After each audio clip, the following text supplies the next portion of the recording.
Imagine living a quiet, ordinary life with your family, feeling safe in your familiar world. But then, the unthinkable happens, something so baffling that it defies all explanation.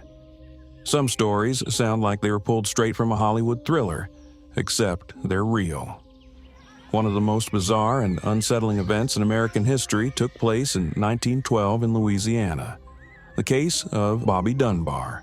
It could have been the plot of a Twilight Zone episode, yet it unfolded in reality, shaking an entire nation. The most disturbing part? It happened to an ordinary family, one just like any other. A chilling reminder that the unimaginable can strike at any moment, to anyone. The Dunbars seemed like the picture-perfect American family of the early 20th century. Leslie and Percy Dunbar lived a happy life with their 4-year-old son, Bobby, but in the summer of 1912, a seemingly innocent family outing spiraled into an unimaginable nightmare.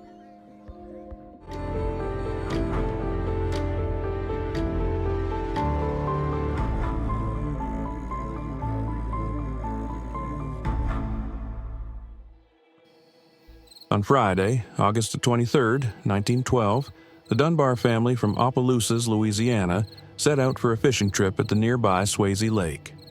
The stifling southern heat made the cool water all the more inviting. While Leslie and Percy Dunbar bathed in the lake, their 4-year-old son, Bobby, remained on the shore, safe, or so it seemed. Then, the unimaginable happened. In the blink of an eye, Bobby was gone. No sound, no struggle, no trace. It was as if the lake itself had swallowed him whole, defying all reason and shattering the illusion of safety. Leslie and Percy couldn't comprehend what had just happened. They had only looked away for a brief moment while bathing in the lake, but when they turned back, Bobby was gone, without a trace. Confusion quickly turned into panic. How far could a 4-year-old boy possibly have gone? The area was vast and eerily empty, yet Bobby had to be somewhere nearby. Despite an immediate and frantic search, there was no sign of him. Authorities were alerted, and soon the entire region was in an uproar. Dozens of volunteers scoured the lake and the surrounding woods, but there was no trace of the little boy. The parents' growing despair spread throughout the community. At first, investigators feared that Bobby might have wandered too close to the water and drowned. Swayze Lake was thoroughly searched. In a desperate attempt to stir up the lake bed, authorities even detonated explosives underwater. But despite these extreme measures, not a single trace of Bobby was found. Although the lake was considered safe, the surrounding swamps concealed deadly dangers. Alligators were a common threat, and the chilling possibility that Bobby had been dragged away by one sent waves of terror through the community. A desperate hunt began.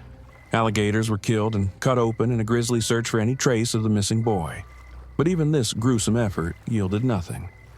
Neither the relentless search parties nor the brutal alligator hunt brought any answers. Bobby had vanished without a trace, as if swallowed by the earth itself. His parents, consumed by grief, clung to the last flicker of hope. As rumors swirled and abduction theories spread, authorities distributed Bobby's photo nationwide, a frantic attempt to uncover even the faintest clue. 8 agonizing months passed. With each day, the hope of ever finding Bobby faded further. Many had already accepted the worst, but just when all seemed lost, the unthinkable happened. A shocking twist would suddenly reignite the mystery of Bobby Dunbar. In Hub, Mississippi, a young boy had surfaced, one who bore an uncanny resemblance to the missing Bobby Dunbar. The news sent shockwaves through Bobby's parents.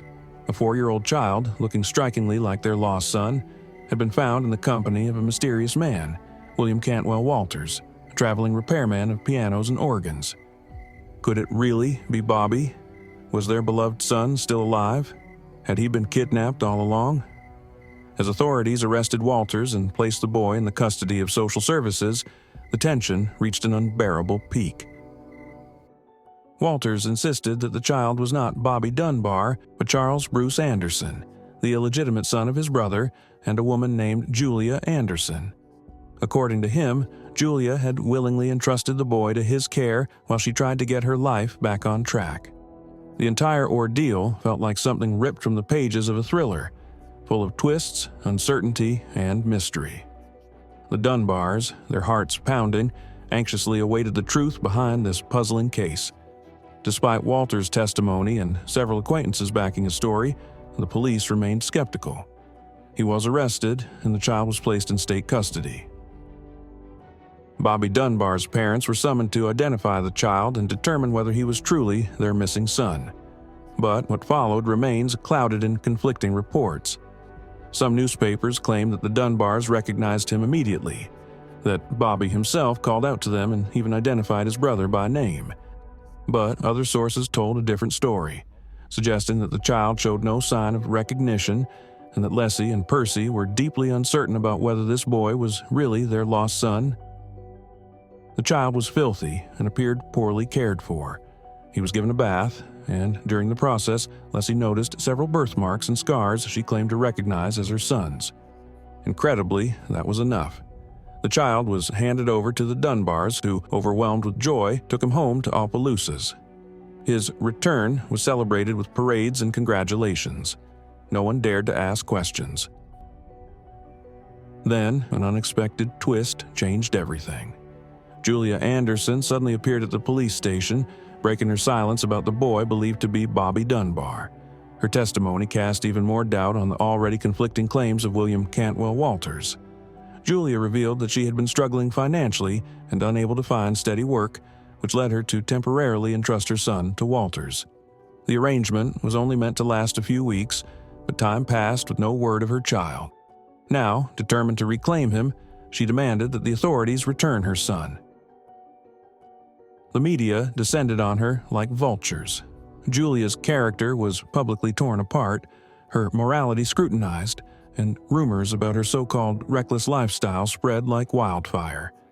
Powerful newspapers branded her an unfit mother, incapable of even the most basic parental duties. Meanwhile, the police ordered the Dunbars to return with the boy so he could be brought before Julia Anderson to see if he would recognize her. Tension in Opelousas reached its peak as the fate of the child hung in the balance. Julia stood before an identification lineup at the police station. She was presented with 5 children who shared similar features, yet she couldn't recognize any of them as her own, and the child she had been desperately searching for over the past several months. It seemed unthinkable that neither Julia nor the Dunbars could be certain whether the boy standing before them was truly their son. The tension in the room was suffocating as everyone awaited an answer. How could a mother fail to recognize her own child after months of agonizing separation? The next day, Julia returned to the police station. This time, when she saw the boy without clothing, she had no doubt. She was certain this was her son, Charles Bruce Anderson. Meanwhile, the press had already latched onto the sensational story.